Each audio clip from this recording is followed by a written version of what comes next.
sound of the Porsche Cup car. For most of us, this probably is a sound made in heaven. So as a huge Porsche fan, of course I was excited when I heard that Razer is about to put out their Porsche pack at the end of July 2023. Of course I bought it right away, and we are looking at the first car in this pack, in this 3-car pack, at the Porsche Cup car, the 992 version. So first of all, I have to admit it is a bit complicated to find the cars. As you can see on the 4th column, there are these different categories where you find the different versions of the Cup cars. Let's look first into the 2019 Porsche Carrera Cup Germany column. So there you find all the liveries they were racing in the 2019 season in Germany. But not only that, you can go back and jump into the Scandinavian Carrera Cup. There you find those liveries and those drivers. This is definitely a great thing. For the new one, the 992, which is part of the Porsche Pack 2023, we do have 2 different versions. First, we're going to check out the endurance version. Again, we do have the actual liveries and the actual drivers. You can see right away that you can change every single bit in this setup. This is, interestingly enough, only possible on the endurance version. You pretty much can set up the usual stuff that you would expect from that kind of car. Only thing you can't change is the gearbox ratios, for whatever reason. But the important thing is, the endurance version does have a TC and ABS. The Carrera Cup car version doesn't. So although this car is still a handful to drive, it is much easier than the Carrera Cup car version. So let's first look into the grid of the 2023 Carrera Cup Germany liveries. So as mentioned before, these are all the real drivers, the real teams, the real liveries. Everything is licensed by Razer. And again, I think that is fantastic. Let's check out the press release of Porsche just for fun. There you've got the grid, again, all the drivers, and you can compare the liveries. They are spot on. I'm completely amazed. I even found a guy who is older than me, so that will be my livery. There he is, Holger. So there we are in the setup. On the first page, on the general page, you can set your brake bias, your brake pressure, your fuel level. But then, as soon as we turn the page to the fronts, we immediately can see that all we can change really is the engine roll bar, the toe-in, the tire pressure and the camber. That's it. On the rear, at least, we can change the wing angle. It wouldn't make sense if we couldn't. But that's about it. So it's almost a fixed setup. And that makes things even harder. Again, there is no TC, there is no ABS. And again, you can't change the gearbox as well. Enough said, let's jump into the car. From the outside, I think they did an amazing job. The car looks fantastic and the sound is spot on.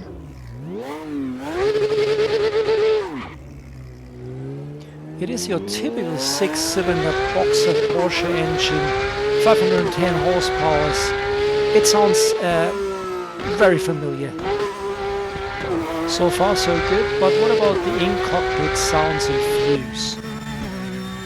I leave you to it for a few seconds.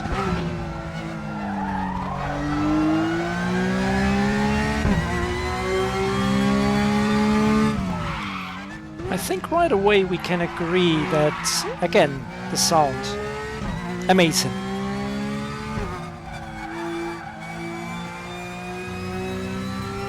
But how about the views? I gotta be honest, and this is something I think is true for probably all race room cars. The cockpit is kind of lacking detail, and not only is this a visual thing, it's also a lack of functionality. I mean, just look at these LEDs on the left and right side of the dashboard. We are going to jump into the iRacing version of the same car just for comparison, and so I can explain what I mean by that. Did you see the LEDs flashing left and right of the keyboard in purple and yellow? These are the wheel lock-up lights, which indicate when the wheels lock up. And I gotta say, these come in very handy. Back to race room. We are at Nürburgring T1, a very hard braking zone. I hit the brakes as hard as I could to lock the tires up. There you can see it. This is easy to do on this car, by the way. And again, on race room, nothing happening on the dashboard. So what about the damage model? Let's look at it.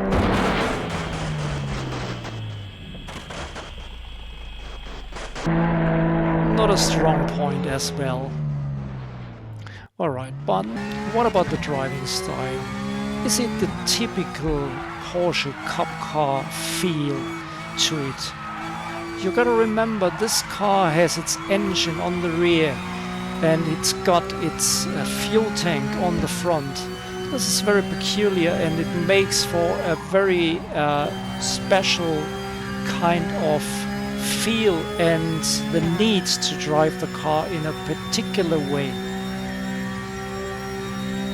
Going into the corners, you've got this understeery feel. In race room particularly, I find that the lift oversteer is quite extreme, much more so than on the iRacing version, for example. So let's hop into a race at Nürburgring with a bunch of AI around us. As you can see, the car has quite some grip even on the first lap with cold tires. Again, the understeery nature of the car, demands that you have to trade brake through every single corner, really. Due to the heavy lift oversteer, it is a bit easier to turn the car in race room, in my opinion, as compared to, let's say, iRacing. But especially because this is almost a fixed setup here, we have to deal with, I think that is essentially a good thing.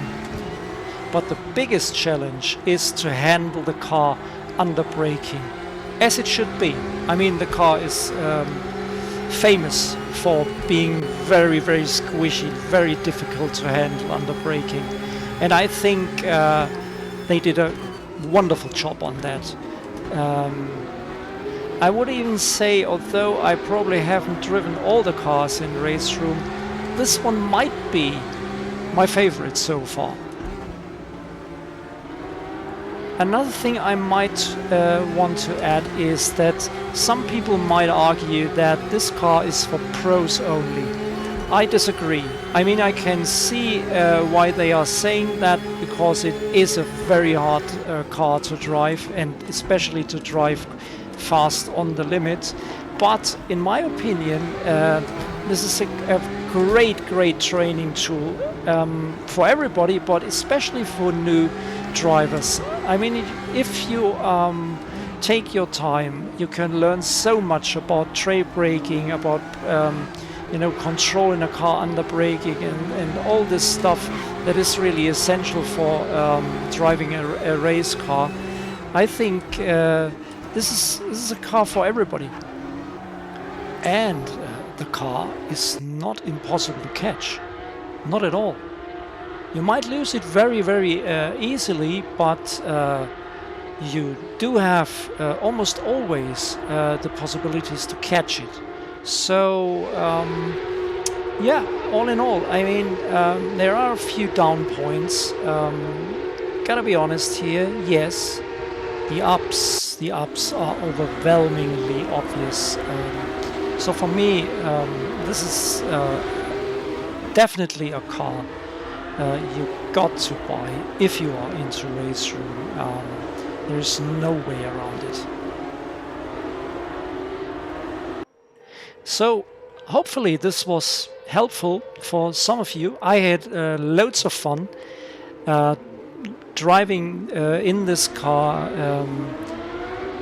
Yeah, I checked it out on a few different tracks on Nürburgring and on Road America against the AI, and on Lausitzring against you know, other people, and all the races I did were loads of fun. So thanks for watching. Please consider subscribing or hitting the like button. You know the deal. It always helps. Take care and see you on the track. Cheers.